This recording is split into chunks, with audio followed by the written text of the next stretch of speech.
Chapter 10: Enable Fast and Reliable Automated Testing by Group 4, Zach Allen, Sheldon Foster, and Ron Silva. Enable fast and reliable automated testing. We will cover performing continuous builds, testing, and integration practices and environments, building a fast, reliable, and automated validation and test suite, catch errors as early as possible in automated testing, ensure tests run quickly and in parallel when possible, and write automated tests before writing the code, or test-driven development. Perform continuous build, test, and integration practices and environments. So the first thing we want to do is require developers to build automated tests into their code. We do this by building the deployment pipeline, which enables us to find errors in their code as soon as the change is made and lets us fix that immediately, which is very useful because it makes it so that errors in the code won't build up and won't become hard to troubleshoot or find. The goal of the pipeline is to instantly alert developers if the code has been taken out of a deployable state, which is super useful. Like I said, it makes it so we can fix the problem immediately and not have to look for it later. So because of this, the deployment pipeline becomes the foundation of development. Building a fast, reliable, and automated validation and test suite. When every developer on a team checks their code into version control every day, then one error in that code can lead to hours of troubleshooting, trying to find where that code is. Also, if there's more than one error checked in at a time, then the errors can compound and it can become very difficult to find that error and fix it. That's why fast automated tests are very important,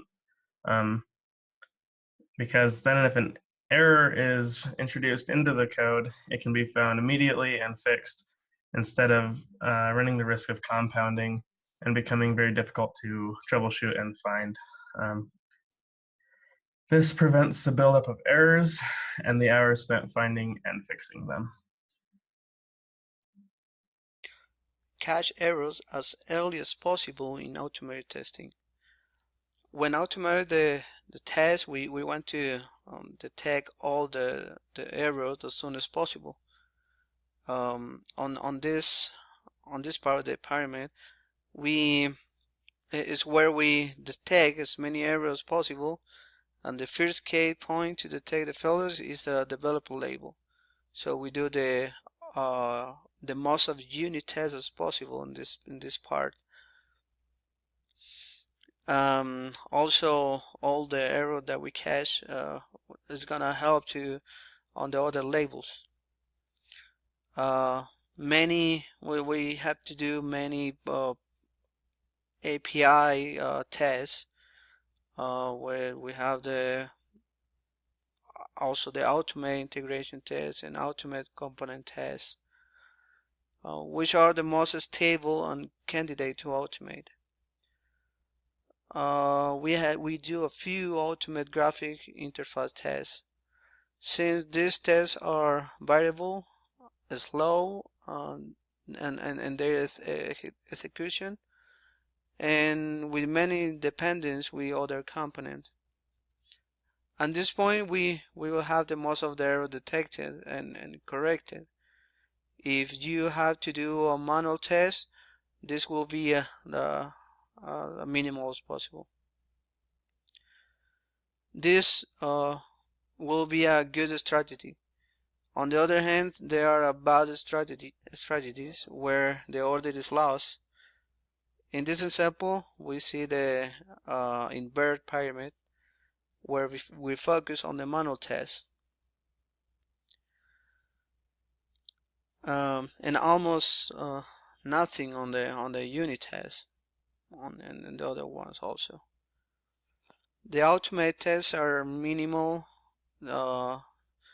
They don't detect the error in the other labels and leave everything for the most visible part of the application, and where the user might receive a lot of errors.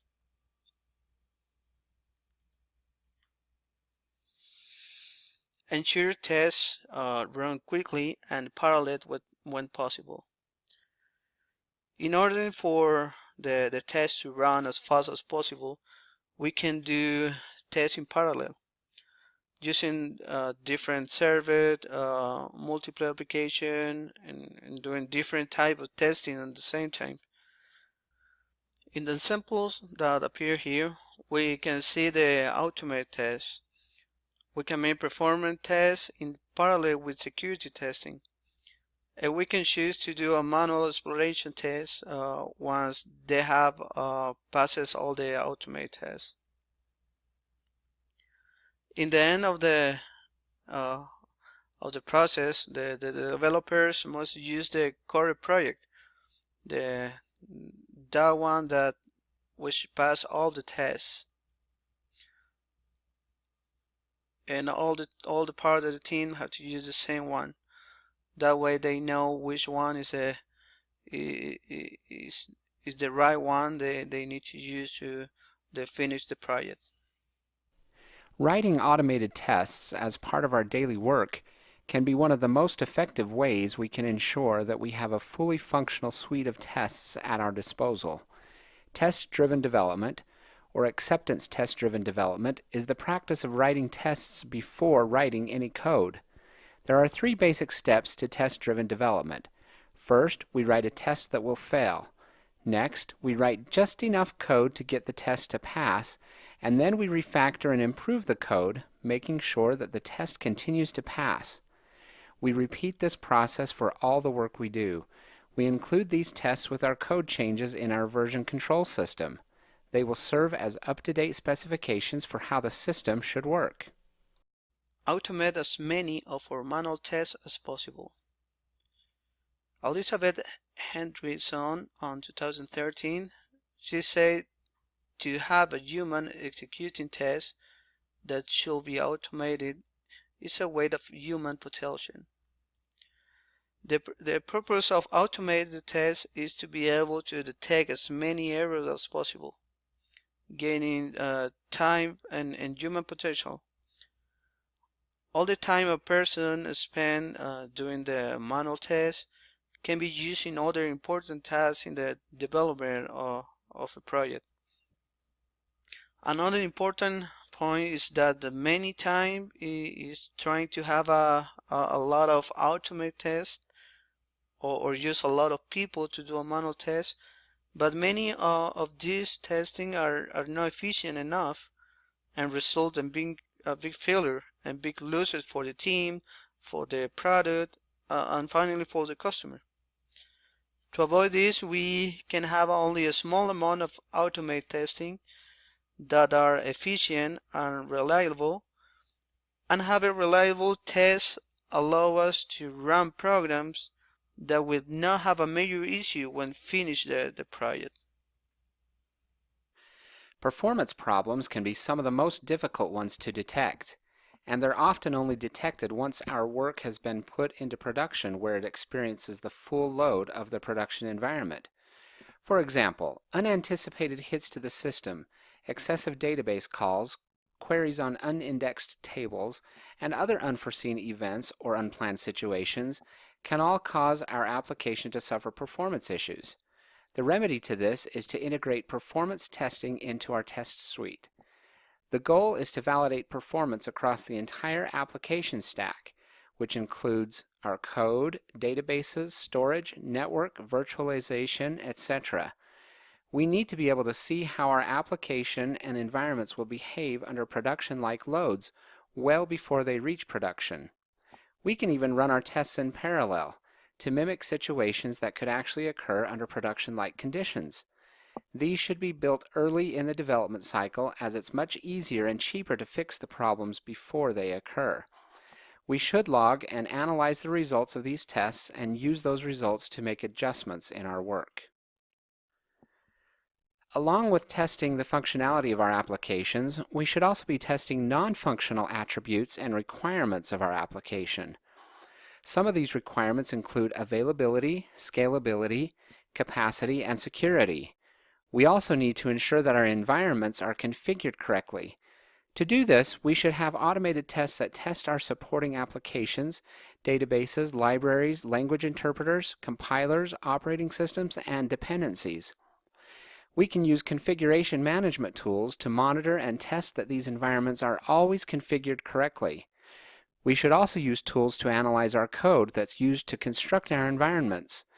Lastly, we should be running security hardening checks to ensure that everything is configured correctly and securely. With all of our test suites in place and running, we need to recognize that no system is perfect and inevitably problems will occur. Because of this, we need to have a virtual andon cord throughout our processes so that when a failure or problem is detected, we can immediately work together as a team to fix the problem quickly. If detected early in the build process, no new work should be done until the problem is fixed. Otherwise, new problems could occur or stack up. The entire team needs to be notified when failures occur. Part of this is to ensure that no new work is done, but also to mobilize multiple resources to help fix the problem or roll back to a safe version. There should exist a team mentality that prioritizes the goals of the team over the goals of any individual. When problems are detected in later stages of the deployment pipeline, new work doesn't need to stop, but designated on-call personnel should mobilize quickly to fix the problems immediately. The entire team needs to be aware of the status of our builds and automated tests. We should create highly visible indicators that everyone can see that will indicate this status. We can be creative in this process, but the important thing is that we need to have a way to quickly fix any problems that occur in our deployment pipeline. If we don't have or don't pull these virtual andon cords, our application and environments will become unreliable, and the technical debt to fix these problems will grow. In this chapter, we have learned about the importance of integrating quality into our daily work through the use of automated testing. We've learned about having a full suite of these tests at our disposal throughout the entire deployment pipeline. These automated tests should catch errors early and quickly. They should be written before any code. Manual testing should be automated as much as possible. We learned the importance of integrating performance testing and non-functional requirements testing into our suite of tests. And lastly, we learned the importance of having a virtual andon cord to pull when errors or failures are detected.